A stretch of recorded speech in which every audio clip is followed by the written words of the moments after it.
আসসালামু আলাইকুম। এখন শুনবেন সংবাদ শিরোনাম।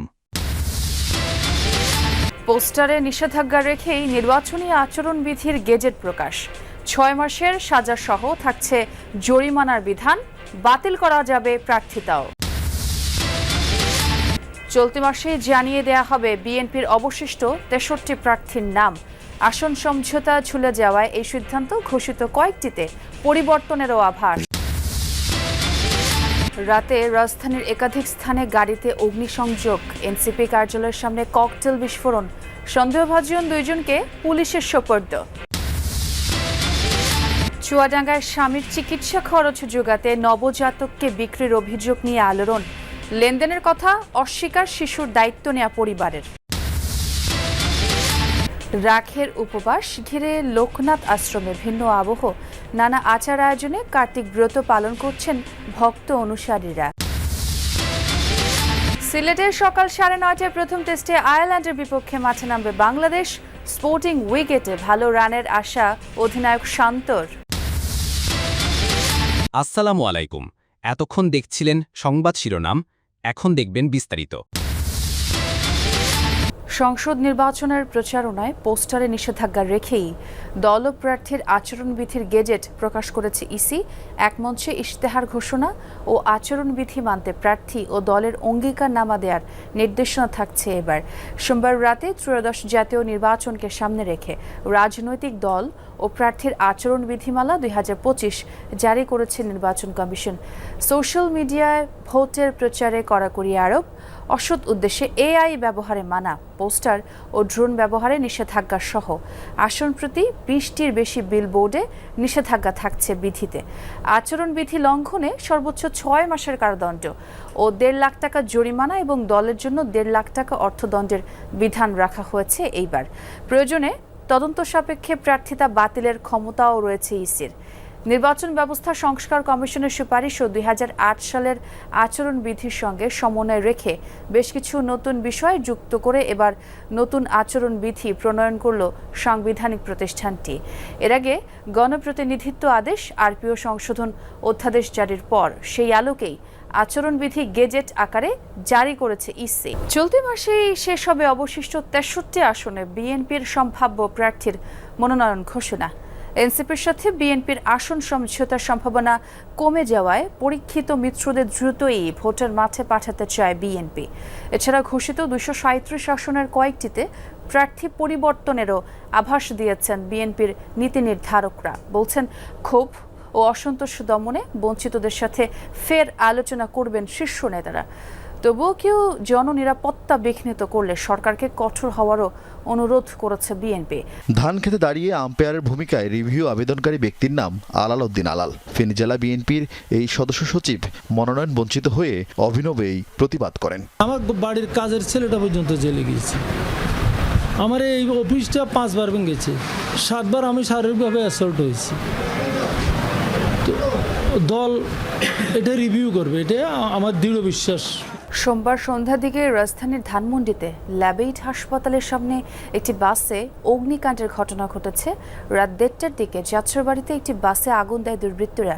এদিকে রাত 11টার দিকে রাজধানীর বাংলা মোটরে এনসিপি প্রধান কার্যালয়ের সামনে ককটেল বিস্ফোরণের ঘটনা ঘটেছে। এই ঘটনায় 2 জনকে আটকও করেছে আইনশৃঙ্খলা বাহিনী। বিস্ফোরণে 4 জন আহত হয়। সোমবার সন্ধ্যায় রাজধানীর ধানমন্ডিতে ল্যাবেট হাসপাতালের সামনে একটি বেসরকারি বিশ্ববিদ্যালয়ের বাসে অগ্নিকাণ্ডের ঘটনা ঘটেছে। সন্ধ্যা 7:30টার দিকে খবর পেয়ে ফায়ার সার্ভিসের 2টি ইউনিট আগুন নিয়ন্ত্রণে আনে। রাত 1:30টার দিকে যাত্রাবাড়িতে একটি বাসে আগুন দেয় দুর্বৃত্তরা। গত কদিন ধরে রাজধানী সহ দেশের বিভিন্ন জায়গায় যানবাহনে আগুন সহ বিভিন্ন নাশকতার ঘটনা ঘটছে। এসব বিবেচনায় নিয়ে তদন্ত করছে পুলিশ। এদিকে রাত 11টার দিকে জাতীয় নাগরিক পার্টি এনসিপির প্রধান কার্যালয়ের সামনে 2টি ককটেল বিস্ফোরণের ঘটনা ঘটেছে। এতে 4 জন আহত হয়। পালানোর সময় 2 জন সন্দেহভাজনকে ধরেছে এনসিপি নেতাকর্মীরা। আমি কোনো কিছু বুঝে ওঠার আগেই এমন বিকট সাউন্ড হয়েছে, আর এর বাইরে আমি কোনো কিছু বলতে পারি না। আমি ধারণা করছি এগুলা আওয়ামী লীগই হবে, তাদের সন্ত্রাসী বা তাদের যারা আছে, যারা আবার বাংলাদেশের পরিস্থিতিকে অস্থিতিশীল করার চেষ্টা করছে, সেই চক্রটি আবারও প্রথম টার্গেট হিসাবে আমরা দেখেছি গণ অভ্যুত্থানের পর থেকে বিভিন্ন জায়গায় তারা এনসিপির নেতাকর্মীদেরকে টার্গেট করেছে। স্বামীর চিকিৎসা খরচ জোগাতে এক নবজাতককে আরেক দম্পতির হাতে তুলে দেওয়ার অভিযোগ উঠেছে চুয়াডাঙ্গায়। অনেকটা গোপনে শিশুকন্যার পরিচয় বদল হলেও বিনিময়ে লেনদেন নিয়ে উঠেছে অভিযোগ। আর বিষয়টি জানাজানি হলে এলাকায় আলোড়ন সৃষ্টি হয়। যদিও শিশুর দায়িত্ব নেওয়া পরিবারের দাবি, লেনদেন ছাড়াই দায়িত্ব নিয়েছেন তারা। আমার স্বামী আজ যাতে পুষতে পারত, তাহলে তার আমার নিজের সন্তান আমি কেউ কোলে দিতাম না, আর মানুষের কথাও শুনতাম না। আমার কেউ এক গ্লাস পানি দেওয়ার মতো লোক নেই গো। গত ২৮ অক্টোবর চুয়াডাঙ্গার দর্শনার একটি ক্লিনিকে তৃতীয় সন্তান হিসেবে কন্যা শিশুর জন্ম দেন ইসমত আরা খাতুন ও মিকাইল হোসেন দম্পতি। আকন্দবাড়িয়া আবাসনে বাস করা দম্পতি চিকিৎসা খরচ জোগাতে সেদিনই কন্যা শিশুটিকে তুলে দেন আরেক নিঃসন্তান দম্পতির হাতে। বিষয়টি প্রথমে গোপন থাকলেও শিশুকন্যা হস্তান্তর বিনিময় নিয়ে অসন্তোষ ছড়ায়। জানাজানির পর লেনদেন নিয়ে ওঠে অভিযোগ। আমার স্বামীর জন্য আমার সব কিছু, আমার তো কিনা ক্ষমতা নেই, অত টাকা দামের ওষুধ আমি কি দিয়ে খাবো ভাই? এটা বলছে না আমরা আর পারবো না দিতে, আমার চলাটা মতন কয়ে দেয়, তা আমি ওই সন্তান ওদের কাছ থেকে নেবো না। যদি না কয়ে দেয় তাহলে আমার সন্তান আমার আপনারা সবাই মিলে আমার সন্তান আমার বুকে ফিরিয়ে দেন। প্রতিবেশীরা বলছেন, স্বামীর চিকিৎসা খরচ ও অস্ত্রোপচারের ব্যয় মেটাতে তৃতীয় কন্যা সন্তানকে অন্যের হাতে তুলে দিতে বাধ্য হয়েছে দরিদ্র পরিবারটি। তবে দায়িত্ব নেওয়া পরিবারটির দাবি, কোনো লেনদেনের প্রসঙ্গ ছিল না, বিনা দাবিতেই হস্তান্তর হয়েছে, সম্পন্ন হয়েছে এফিডেভিটও।